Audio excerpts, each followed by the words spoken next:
Alalahanin mo palagi ang bilin ko sa iyo.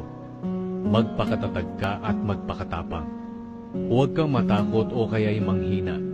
Dahil ako, ang Panginoon na iyong Diyos, ay sa iyo kahit saan ka pumaroon. Huwag kang mangamba, dahil ako ang Diyos mo. Palalakasin kita at tutulungan.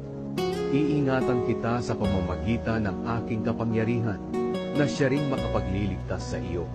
Dahil dito maligaya ako sa aking kahinaan, sa mga panlalait sa akin, sa mga pasakit, panguusig, at sa mga paghihirap alang-alang kay Kristo. Sapagkat kung kailan ako mahina, saka naman ako pinalalakas ng Diyos. Papahirin niya ang mga luha sa kanilang mga mata. Wala ng kamatayan, kalungkutan, iyakan o sakit, sapagkat lumipas na ang dating kalagayan. Ang Panginoon ang makikipaglaban para sa inyo. Hindi nyo na kailangang makipaglaban pa. Iwanan man ako ng aking mga magulang.